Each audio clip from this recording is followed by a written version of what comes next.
Attention, attention, attention, je vous préviens même avant de dire bonjour, cette recette, c'est du très haut niveau. Pas uniquement parce que c'est délicieux et absolument magnifique, mais aussi parce qu'aujourd'hui, on va faire tout de A à Z. Du petit pain brioché en passant par la mayo, le homard, la technique pour le cuire, le décortiquer et même faire un petit beurre avec, vous allez voir, ça va être incroyable. Vous l'aurez peut-être compris, aujourd'hui, ça part sur un lobster roll.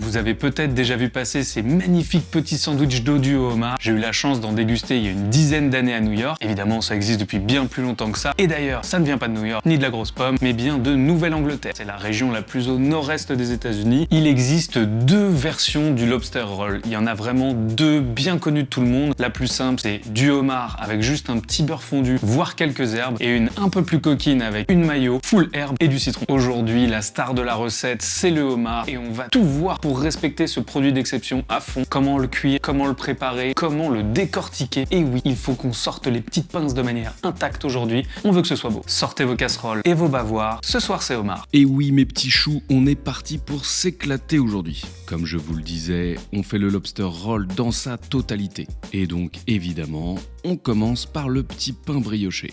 Je ne peux que vous conseiller de le faire au robot. En effet, on va être sur une pâte assez riche qui risque d'être bien collante. Comme d'habitude, je vous mets toutes les mesures dans la description.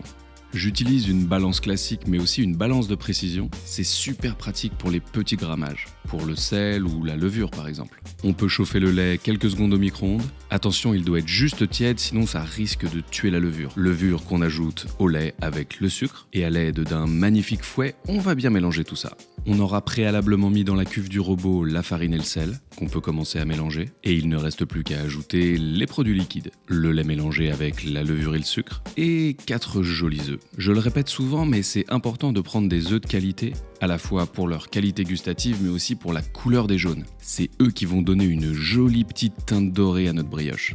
C'est parti pour 5 bonnes minutes de pétrissage afin que tous les ingrédients soient bien incorporés. On ajoute ensuite progressivement le beurre mou et de nouveau 10 minutes de pétrissage pour avoir cette pâte bien lisse. Quand la pâte se décolle bien des bords de la cuve, on va pouvoir la débarrasser. Vous pouvez le faire sur un plan de travail bien propre, ce sera très pratique. Et oui, je vous l'avais dit, ça colle un peu, alors aidez-vous d'un coupe-pâte. En faisant des petits mouvements secs comme ça sous le pâton, ça va permettre d'avoir une boule bien lisse. Vous allez voir, c'est très satisfaisant. Et hop, dans une boîte hermétique ou dans un saladier avec un papier film. Pour une brioche bien lisse et facile à travailler, on va la mettre une nuit au réfrigérateur. Et si vous êtes vraiment impatient, laissez-la au moins 4 heures. Bon, ça c'est fait, on va s'attaquer au homard. Aujourd'hui, j'ai 2 magnifiques homards de Bretagne. Leur couleur est absolument incroyable. Je vais vous montrer comment les tuer rapidement. Si jamais vous n'êtes pas à l'aise avec cette étape, rendez-vous directement à la cuisson. Vous voyez cette petite croix là? On y met la pointe du couteau et on donne un coup sec. Ne soyez pas étonnés si ça bouge encore un peu, c'est le système nerveux. On peut décrocher la queue et les pattes et les mettre de côté. On s'occupe du deuxième et regardez-moi cette chair, on dirait du pamplemousse. Je sens que ça va être un grand moment aujourd'hui. Première étape, ok pour les homards, on passe à la cuisson. Pour avoir une belle queue bien droite, on y insère une cuillère ou des pics à brochette pour éviter qu'il se recroqueville à la cuisson. Attention à bien longer la carapace, on ne veut pas attaquer la chair. On sale généreusement le grand volume d'eau, on balance les pinces et on démarre un minuteur de 5 minutes. La queue est plus rapide à cuire donc on va la mettre à 3 minutes 30. Je vous conseille de laisser dépasser les pics à brochette, ce sera plus simple pour enlever.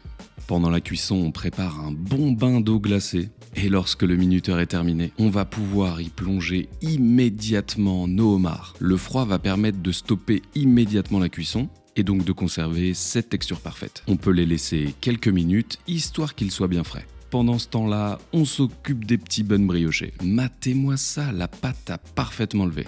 Le fait qu'elle fermente au frais permet d'avoir une poussée bien lente et parfaite, et vous allez le voir, de faciliter la manipulation. Car oui, on est toujours sur une pâte qui est quand même assez collante.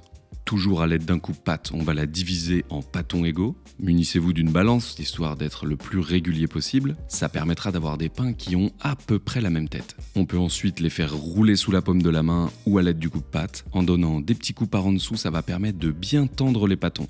Pour vraiment leur donner une belle structure, on peut les pousser en créant de la tension entre le coupe-pâte et le plan de travail. Ça va leur donner cet aspect bien dodu qu'on adore. On veut des petits pains allongés, donc il ne reste plus qu'à étaler nos petites boules, les ouvrir en rectangle et les replier sur eux-mêmes.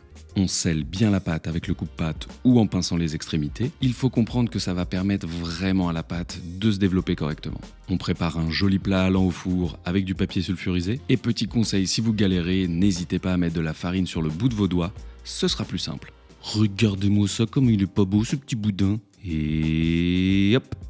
Il ne reste plus qu'à le mettre avec ses copains et n'ayez pas peur de les mettre trop proches, on a envie qu'ils collent en gonflant. Ça va permettre d'avoir une forme parfaite. Retour à nos petits homards. Je vous montre comment sortir la pince de manière parfaite. On enlève donc les premières articulations et là l'idée c'est de casser la petite pince en faisant bien attention à garder la chair à l'intérieur. Et ensuite en faisant des petits mouvements, on va essayer de laisser la chair intacte. Et voilà, ça c'est magnifique. Maintenant à l'aide d'un couteau, d'un marteau, d'une pince ou de gros ciseaux, on va donner des coups secs tout le long de cette petite carapace de la pince. Et à un moment, crac, elle va s'ouvrir parfaitement comme une noix de coco. Toujours en faisant très attention, on va enlever ce morceau de carapace. Et maintenant, l'étape cruciale, sortir la pince en un seul morceau. Quand ça fonctionne, c'est très satisfaisant. Regardez-moi ça comme il est content lui.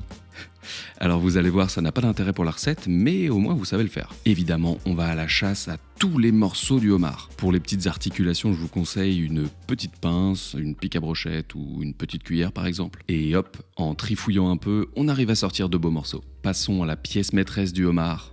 On retire les piques à brochette ou la cuillère. On peut le faire à l'aide de ciseaux, mais moi j'aime bien casser la carapace au creux de mes mains. Il faut le faire sur chacun des petits anneaux pour que la carapace soit bien ouverte. On écarte délicatement, ça peut casser, ne vous en faites pas. Et ensuite on retire délicatement la chair de son emballage. Regardez-moi cette petite merveille là. La cuisson est parfaite et la couleur incroyable. Je vous conseille de toujours faire une petite incision sur le haut, car comme vous pouvez le voir, il peut y avoir un peu de déchets. Il suffit juste de les retirer délicatement avec la lame d'un couteau et on en profite pour retirer le boyau en tirant délicatement dessus pour ne pas le casser. Un petit coup d'eau claire si besoin et voilà, c'est magnifique. Et on retourne à nos petits pains. Matez-moi comme ils ont bien gonflé. Pour une dorure au maximum, j'adore mélanger un œuf entier et un tout petit peu de lait. Personnellement, je trouve que si on le fait avec que le jaune, ça fait une dorure un peu sombre, un peu sèche et un peu trop cuite.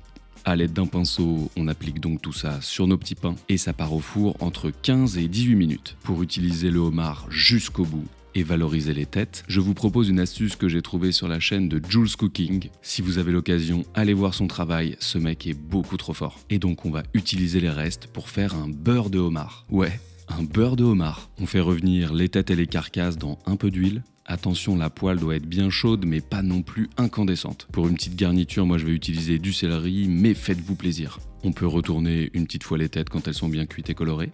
Et ajouter ensuite le céleri. Moi j'ai mis 2 belles gousses d'ail et un peu de thym frais. Vous pouvez mettre des zestes de citron aussi par exemple, ça peut être incroyable. On crée un petit espace au milieu de la poêle et là, on se claque 250 g de beurre qu'on va laisser fondre et infuser à feu très doux pendant 40-45 minutes. Un peu de piment d'Espelette, j'adore le piment d'Espelette. Et évidemment, on check nos pains. Wow! Regardez-moi ces petites beautés là. La brioche est ultra filante, bien jaune et ultra dorée, et surtout ultra moelleuse. Je vous jure, vous avez envie que ça devienne votre nouvel oreiller? Si jamais il vous reste des petits pains, vous allez voir, c'est incroyable pour le petit-déj. Oh là là, c'est magnifique. Je vous propose de passer à notre mayo maison. Dans un récipient bien étroit, on ajoute un œuf entier et de la moutarde, piment d'Espelette, sel et poivre. Et pour se marier parfaitement avec le homard, je vous conseille le jus d'un citron jaune. Son petit kick d'acidité va aller parfaitement avec le gras de notre sandwich. Et là, attention, magie et sans trucage, je vous montre comment la monter en quelques secondes. On met donc un mixeur plongeant dans le fond du récipient. On commence à mixer sans bouger pour que l'œuf prenne bien. Et ensuite, on va faire des jolis petits mouvements vers le haut pour vraiment faire prendre l'huile. Matez-moi ça, c'est magique! Le fait de garder le blanc de l'œuf va donner une texture magnifique à notre mayonnaise. Et regardez, c'est pas des blagues. On est à 22 secondes et la mayo est finie. Le beurre a bien infusé. Il ne vous reste plus qu'à le filtrer à l'aide d'un tamis à maille fine et de le garder encore tiède pour notre recette. Et ben voilà, je pense que tous nos ingrédients sont prêts. Il ne reste plus qu'à passer au dressage. On va couper le homard en bouts assez importants, on veut quand même de la mâche. Et en même temps pas trop gros, il en faut pour tout le monde. On ajoute toute la chair dans un récipient. Évidemment, on s'occupe des pinces. N'hésitez pas à garder les petites pointes, ça permet d'avoir un joli dressage à la fin. Pour les pinces, n'oubliez pas d'enlever cette petite partie de cartilage, car ça croque un peu sous la dent. Une fois que toute la chair est prête, on ajoute un peu de mayonnaise, mais pas trop, on veut garder le goût du homard. Faites-vous plaisir sur les herbes fraîches de votre choix. Moi j'ai mis mes deux préfs, Annette et ciboulettes finement ciselées. Je vous conseille vraiment de faire ça finement, ça permet d'avoir une texture beaucoup plus agréable. On mélange bien tout ce petit monde. Sans y aller comme des bourrins, on a envie d'avoir des jolis petits bouts de chair. Vous pouvez réassaisonner un petit peu si besoin avec du sel, du poivre, du piment d'Espelette par exemple. Évidemment, il faut goûter pour être sûr. Ouais, c'est le meilleur moment ça. Là, le plus dur, c'est de ne pas commencer à attaquer le homard. Dans une poêle chaude avec un peu de beurre. Alors, dans la poêle, le beurre c'est mieux. On va faire toaster nos magnifiques petits pains. Et oui, ils sont trop beaux, mais le fait de les toaster sur le côté va leur donner un aspect encore plus gourmand. Je l'ai laissé intact, mais vous pouvez évidemment parer les côtés pour avoir un truc très régulier. On toaste toutes les faces sauf le dessus, il est déjà bien assez beau comme ça, et on le met sur une petite plaque. À l'aide d'un couteau bien aiguisé, on va faire une incision sans aller jusqu'au bout pour pouvoir parfaitement fourrer le petit pain. On ouvre délicatement à l'aide de ses doigts et let's go, on y dépose le homard. Évidemment, il faut être généreux, mais pas trop non plus. On veut respecter le bon ratio homard et pain. Et surtout, qu'on arrive encore à le manger avec une bouchée. Du piment d'Espelette, évidemment. J'aime bien rajouter encore un petit peu d'herbe fraîche sur le dessus. Et comme on est des petits fous, on peut même ajouter un peu de beurre de homard. Et regardez-moi ce lobster roll de l'espace. En une bouchée, on a le moelleux du pain, l'acidité et l'onctuosité de la mayonnaise, la finesse de la chair de homard et les herbes fraîches qui viennent ajouter un max de fraîcheur à tout ça, c'est incroyable. Et maintenant, à vous de jouer. Oh là là là là, j'espère que cette recette vous a plu autant que ça m'a excité de la faire. Elle m'a rappelé la toute première vidéo de Woogies, c'était un smash burger et comme aujourd'hui, on a vraiment tout fait de A à Z, le bun, les pickles, la sauce, la cuisson. C'est vraiment le truc qui m'excite, donc je vais essayer de le faire de plus en plus dans les vidéos. N'oubliez pas de vous abonner et d'activer la cloche pour ne pas louper les prochaines recettes, vous allez voir, c'est sensationnel. Partagez cette vidéo partout autour de vous, c'est un énorme coup de main qui ne vous demandera qu'un petit coup de pouce et nous, ça nous donne une force de malade. Posez-moi toutes vos questions, vos suggestions ou vos critiques dans les commentaires, je les lis tous et je réponds à un maximum d'entre vous. C'était Hugo, vous êtes toujours sur Woogies, bon appétit, ciao.